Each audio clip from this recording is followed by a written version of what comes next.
je ne tenais pas particulièrement à traiter initialement de sujets d'actualité à la création de Talks to the Spy. Mais je ne peux pas passer à côté d'une histoire comme celle de ces agents de la DGSE recrutés par les SR chinois sans réagir, ni vous apporter de commentaires, vous les abonnés de la chaîne. Voici donc une courte vidéo afin de vous livrer mes premières impressions sur ce fait d'actualité brûlante, même si les faits rapportés datent déjà de la fin de l'année 2017. Les services de l'État ont su rester discrets sur ce dossier.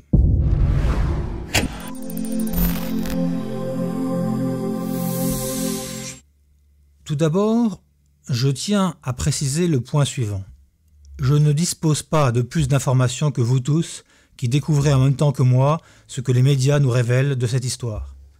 Je vais néanmoins vous proposer quelques éléments de réflexion tirés de mon expérience personnelle. Ces agents qui ont trahi sont, semble-t-il, des jeunes retraités de la DGSE, tout comme moi. Dans l'émission Complément d'enquête sur France 2, je décrivais déjà ce profil de jeunes retraités d'un service de renseignement, comme une cible susceptible d'intéresser des services adverses. Les jeunes retraités, que l'on appelle parfois les têtes grises, dont les Chinois sont particulièrement friands, ne sont plus protégés par leurs services. Ils sont aussi moins surveillés, et leurs connaissances du service au sein duquel ils ont servi de longues années sont encore fraîches et donc intéressantes pour l'adversaire. Et l'un des problèmes de ces jeunes retraités, c'est qu'ils peuvent être aussi rendus vulnérables à cause des tours joués par leur ego. Voyez-vous, ils ne sont plus rien, ou ils peuvent du moins en avoir l'impression. S'ils étaient avant une autorité reconnue ou un agent performant dont on louait les capacités hors du commun, une fois passé la porte du boulevard Mortier, les voilà redevenus simples mortels. Or, je vous l'ai dit dans la vidéo sur comment recruter une source, jouer sur l'ego d'une cible représente toujours un levier efficace pour aboutir au résultat ultime. Pour nous, Monsieur Beryl 614, vous êtes toujours quelqu'un de précieux, ne vous dévalorisez pas, vous êtes un puits de science et de savoir-faire, etc., etc.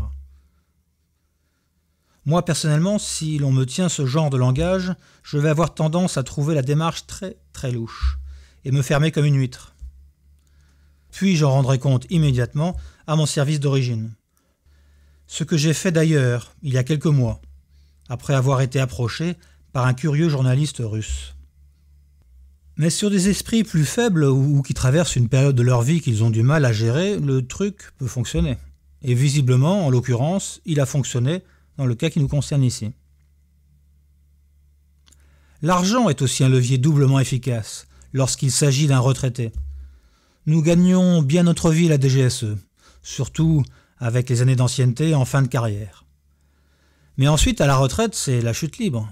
Et la situation peut devenir problématique si l'ancien agent ne trouve pas une autre profession pour prendre le relais. Dans cette affaire, les espions chinois semblent avoir agi à partir de Pékin, ce qui reste encore à confirmer. Cela ne m'étonnerait guère. Je vous l'ai déjà expliqué dans la vidéo sur les services chinois, que je vous invite à revisionner.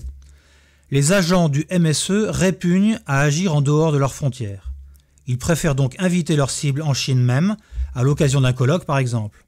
Et c'est encore mieux si la cible se trouve déjà sur place. Là, protégés à l'intérieur de leurs frontières, ils ne risquent rien et ont à leur disposition tous les outils propres à tout service de renseignement.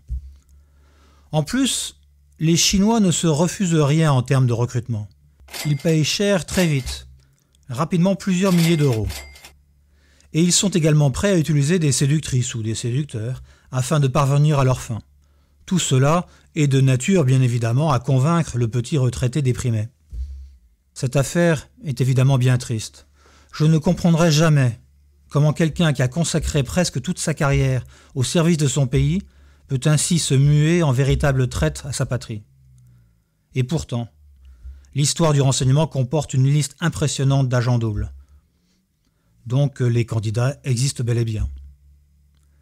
Dès lors, c'est tout l'intérêt d'un service comme la DGSE de disposer en son sein d'un service de sécurité, une sorte de police des polices si vous voulez, assez mal perçue en interne forcément, et dont le but est de surveiller les agents eux-mêmes. Il semble que ce soit la DGSE qui ait détecté le recrutement effectif de ces anciens agents par les Chinois. C'est une bonne chose. Cela prouve que le système de contrôle fonctionne. Évidemment, aucun système n'est sûr à 100%. C'est là qu'intervient la nécessaire confiance entre l'agent sur le terrain et sa centrale, dont j'ai parlé dans une récente vidéo. Car comment surveiller efficacement un fonctionnaire qui se trouve à plusieurs milliers de kilomètres de sa base? La confiance. Tout est affaire de confiance, je vous l'ai dit.